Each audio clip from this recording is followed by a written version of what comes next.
ಯಾರು ಇವರು? Ward number 4 Loknayak ನಗರ. ಇವನೊಬ್ಬ ಮುಸಲ್ಮಾನ್ ವ್ಯಕ್ತಿ, ಇಬ್ನು ಒಬ್ಬನೇ. ಒಂದು ಕುಮಾರ್ ಅನ್ನೋ ಹೆಸರಲ್ಲಿ ಓಟ್ ಹಾಕ್ತಾನೆ, ಅದೇ 4 ಬೀದಿ ಬಿಟ್ಬಿಟ್ಟು ರಂಗಸ್ವಾಮಿ ಅನ್ನೋ ಹೆಸರಲ್ಲಿ ಓಟ್ ಹಾಕ್ತಾನೆ.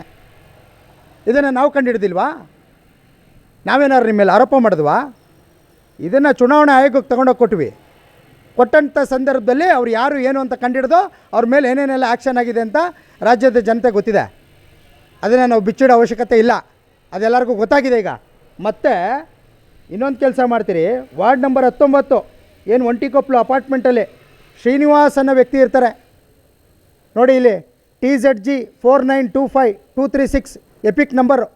ಈ ಎಪಿಕ್ ನಂಬರ್ನ ಹೊಡೆದ್ರೆ ಯಾರೋ ನೂರುದ್ದೀನ್ ಅಂತ ಬರ್ತಾನೆ.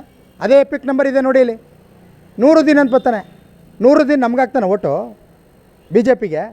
ಈ ರಾಜ್ಯದ ಜನತೆಗೆ ಏನೇನೆಲ್ಲ ಆಗ್ತಾಯಿದೆ ಅನ್ನೋದು ಎಲ್ಲವೂ ಗೊತ್ತಿದೆ. ದಾಖಲಾತಿ ಸಮೇತ ಮುಂದಿನ ದಿನಗಳಲ್ಲಿ ಪ್ರೆಸ್ ಮೀಟ್ ಮಾಡೋನಿದ್ದೀನಿ ನಾನು. ಇದನ್ನು ಕೂಡ ಕಂಡಿಡ್ದು ಆ ಶ್ರೀನಿವಾಸ್ ಅನ್ನೋರ ಮನೆಗೆ ಹೋಗಿ ಅವರಿಗೆ ಹೊಸ ವೋಟರ್ ID ಇಲ್ಲೇ ನೋಡಿ, ಎಪಿಕ್ ನಂಬರ್ ಚೇಂಜ್ ಆಗಿದೆ, ಅದೇ ವ್ಯಕ್ತಿ. ಅವರಿಗೆ ವೋಟರ್ ID ಮಾಡಿಸುವಂಥ ಕೆಲಸವನ್ನು ನಾವು ಮಾಡಿದ್ದೀವಿ. ಸಂಪೂರ್ಣವಾಗಿ ಎಲ್ಲ ದಾಖಲಾತಿ ಇದೆ, ನಿಮಗೆ ಕಳಿಸ್ಕೊಡ್ತೀನಿ.